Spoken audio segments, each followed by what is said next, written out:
देखिए, डिप्रेशन एक ऐसा सब्जेक्ट है कि उसमें आप जितना डूबते चले जाओगे ना, वो उतना डिप्रेशन में चलता ही चला जाएगा।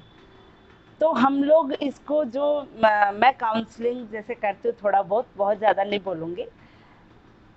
मैं माँ रानी सतीजाजी को बहुत मानती हूँ। उनके ही आदेश से कई चीज़ें ऐसी होती हैं कि उनका आदेश लेकर वो डिप्रेशन को बाहर निकालते हो। अब डिप्रेशन कैसा है, जैसे आप बुरा नहीं माने कि आप डिप्रेशन में हो कि मैंने बहुत पूजा पाठ किया, मैंने बहुत कुछ किया, लेकिन जो मेरी कामना थी वो पूरी नहीं हुई, तो मैं ईश्वर को कैसे मानूं कि वो मेरा काम करता है या माता मेरी काम करती है। ये विश्वास उठ जाता है जब हम पूजा करते हैं।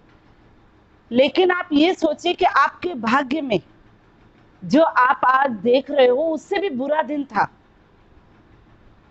क्योंकि ईश्वर और इंसान में इतना फर्क है कि बोलते जब बच्चा जन्म लेता है तो माँ को पता है कि वो दर्द कैसा था, बच्चे को किस तरीके से हमने पाला।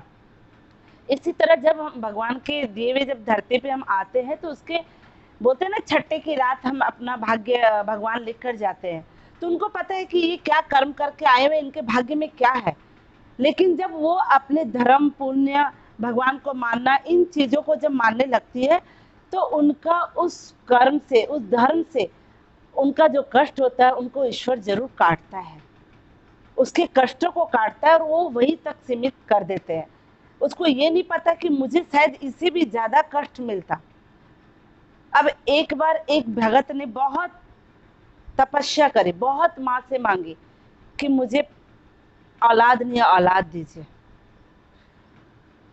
बहुत रोई, बहुत करी, उनके वहां से हटे नहीं। भगवान ने वरदान दिया, ठीक आपको हो जाएगा। हो गया। लेकिन कुछ टाइम बाद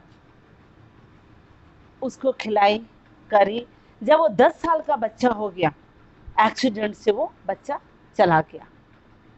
अब आप सोचिए कि यदि वो ईश्वर को ये बोलते कि मैं प्रार्थना करती हूँ जो मेरे लायक हो, जो आपको मंजूर हो, मेरे लिए अच्छा हो, वो आप करिएगा, क्योंकि आप ज्यादा वही दे सकते हो बच्चों को जो मुझे कष्ट ना हो।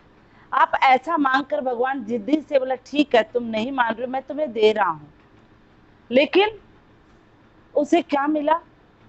हम जितने दुखी थे शायद उससे कई गुना दुखी हम जब हो गए जब वो 10 साल का बेटा गया। आप सोचे कि उसकी किलकारी, उसका कपड़े, उसकी आदतें जब माँ से जुड़ी, जब 9 महीना माँ पेट में रखी, तो शायद वो ईश्वर को भी इतना दुख हुआ होगा कि काश मैं नहीं इसके जिद पे आता और मैं नहीं इसके उस पुण्य को इसके और कहीं इसको लगा देता, तो शायद ये बच्चे मेरी इतनी दुख नहीं देखती। लेकिन हम इंसान उसको नहीं समझ पाते हैं और उस पल को हम सोचते हैं कि हमारा हो जाए। आपका वो पल है लेकिन समझ नहीं पाते हैं। इसीलिए काउंसलिंग की इसलिए जरूरत पड़ती है कि आपको, गुरु की इसलिए जरूरत पड़ती है कि आपको भगवान से आपको माध्यम बना के समझाया जाए कि आप क्या चीज खो रहे हो और क्या चीज पा रहे हो। जय दादी की। नमस्कार। ये वीडियो देखने के लिए आपका धन्यवाद। अपने जीवन में किसी भी तरह की समस्या के समाधान के लिए स्क्रीन पर दिए गए नंबर पर संपर्क करें।